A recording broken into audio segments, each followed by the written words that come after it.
Assalamualaikum warahmatullahi wabarakatuh. Di sini kami perwakilan kelompok 2 akan menjelaskan materi tentang fungi divisi Askomikota. Sebelumnya, perkenalkan dulu, nama saya Sinta Wulandari dengan NIM 20021010303016. Saya Siti Humairah Wahyuningsi dengan NIM 20021010103022.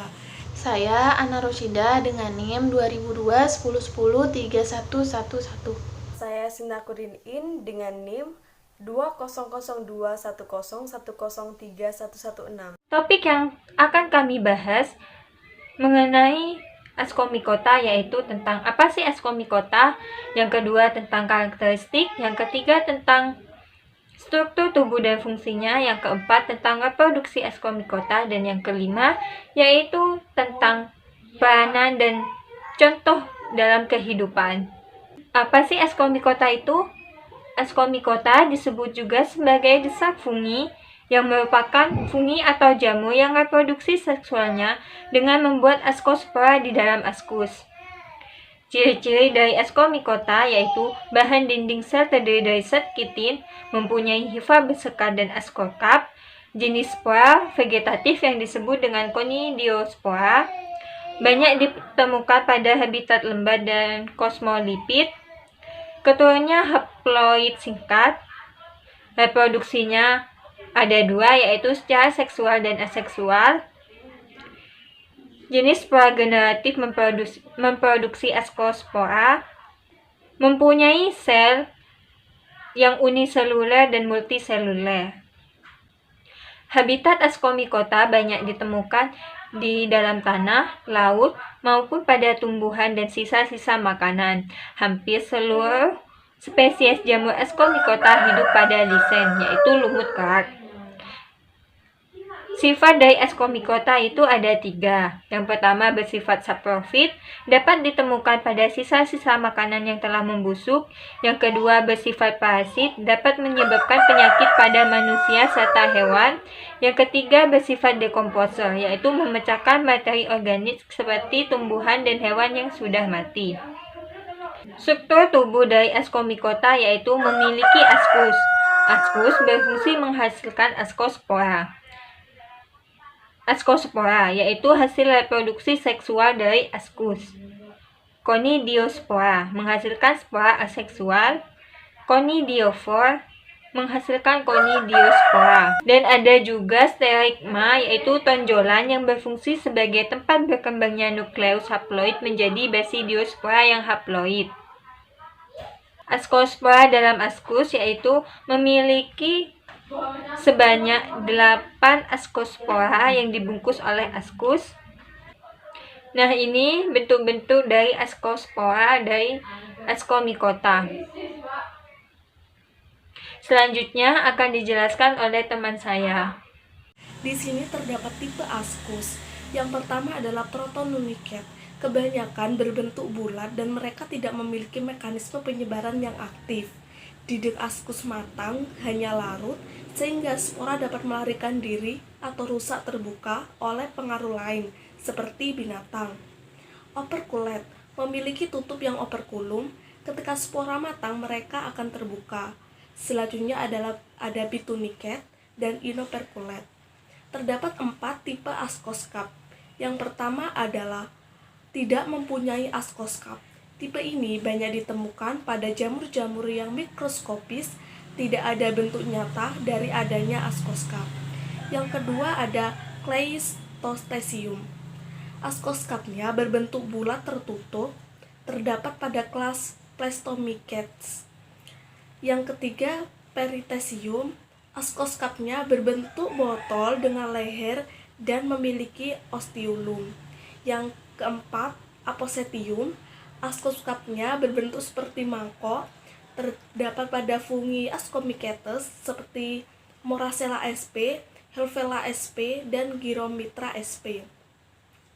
Selanjutnya adalah reproduksi dari jamur Askomikota. Terdapat 2 jenis, yaitu dari jamur Askomikota uniseluler dan Askomikota multiseluler. Begitu juga dengan cara reproduksinya. terdapat dengan cara seksual atau generatif dan aseksual atau vegetatif. Selanjutnya adalah ascomycota uniseluler, yaitu dengan cara aseksual atau vegetatif. Reproduksi secara aseksual berdasarkan uniseluler yang dilakukan dengan pembelahan sel atau pelepasan tunas dari sel induk. Tunas yang terlepas akan menjadi sebuah sel jamur. Namun, jika tidak mengalami perlepasan, maka sel tersebut akan membentuk rantai pseudohifa atau hifa semu. Selanjutnya adalah ascomycota uniseluler seksual atau dengan generatif. Reproduksi ini diawali dengan konjugasi atau penyatuan dua sel haploid yang berbeda jenis. Dapat dilihat pada gambar, yaitu hifa yang positif dan hifa yang negatif itu bersatu menjadi satu. Hasil penyatuan tersebut menghasilkan zigot yang diploid atau 2N. Zigot selanjutnya tumbuh membesar menjadi askus yang diploid. Inti nukleus diploid di dalam askus membelah secara meiosis dan menghasilkan 4 inti yang haploid.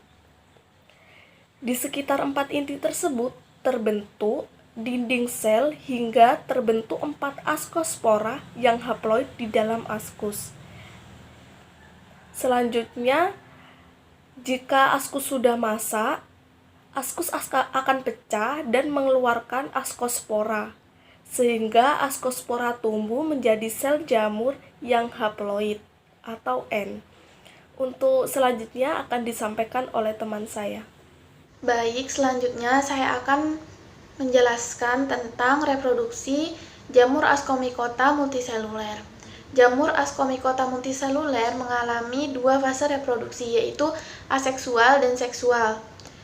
Reproduksi aseksual jamur multiseluler dilakukan dengan 2 cara, yaitu fragmentasi hifa dan pembentukan spora aseksual konidiospora.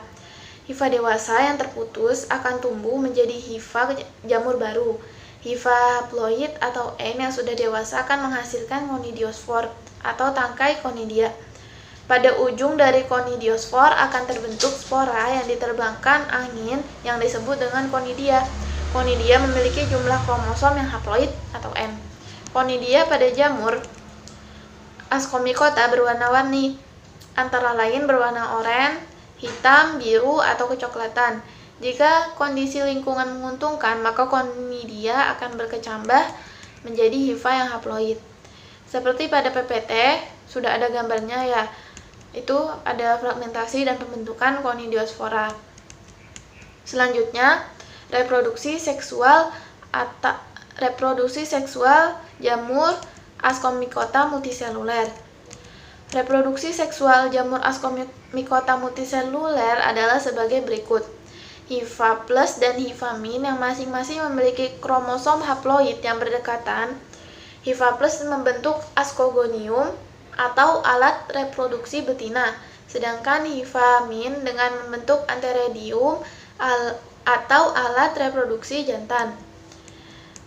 Ascogonium akan membentuk saluran yang menuju antheridium yang disebut dengan trikogin. Melalui trikogin terjadi proses plasmogami atau peluburan sitoplasma. Ascogonium akan menerima nukleus yang berkromosom haploid dari antheridium sehingga ascogonium memiliki banyak inti dari keduanya atau dikariotik.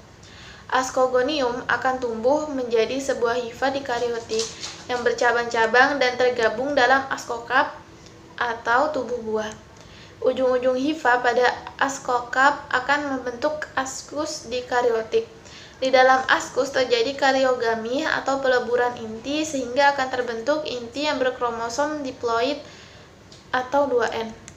Inti diploid yang ada dalam askus akan membelah secara meiosis dengan menghasilkan 4 nukleus yang haploid atau N. Masing-masing dari nukleus haploid yang akan membelah secara mitosis sehingga yang ada di dalam askus dengan terdapat 8 nukleus. Selanjutnya, dari sekitar nukleus akan terbentuk dinding sel dan terbentuk askospora yang berkromosom haploid atau N. Jika askus telah masak, maka askospora akan terbentuk secara serentak. Hal ini akan terjadi karena jika satu askus pecah, maka akan berakibat pada pecahnya askus lain. Askospora yang jatuh di tempat yang cocok akan berkecambah menjadi hifa baru yang haploid atau N. Hifa haploid akan tumbuh bercabang-cabang membentuk miselium yang haploid atau N. Sudah tertera di PPT siklus, gambaran dari siklus hidup atau siklus reproduksi seksual dan aseksual jamur Ascomycota multiseluler. Materi selanjutnya akan dijelaskan oleh rekan saya yang lain. Baik, selanjutnya ada manfaat dari Ascomycota dalam kehidupan sehari-hari. Di sini ada beberapa contoh dari Ascomycota. Yang pertama ada Silaria hypoxylon. Silaria hypoxylon mempunyai bentuk yang menyerupai sebuah tanduk dan banyak ditemukan pada saat musim semi. Dapat dilihat pada permukaan kulitnya terdapat warna putih abu-abu yang merupakan spora aseksual atau conidia. Selanjutnya nomor 2 ada Cocaina tricoloma. Cocaina tricoloma banyak ditemukan di sekitar cabang angiosperma yang jatuh dan memiliki bentuk buah seperti cangkir ataupun corong. Pada permukaan dalam apothecium mengandung spora hymenium. Lalu pada permukaan bagian luar memiliki warna yang kurang cerah. Nomor 3 ada Saccharomyces cerevisiae. Saccharomyces cerevisiae menjadi mikroorganisme fronti di berbagai bioteknologi modern. Biasanya digunakan sebagai salah satu komponen bahan pembuatan roti dan bir karena memiliki sifat fermentasi yang kuat. Selanjutnya nomor 4 ada Neurospora cytophila.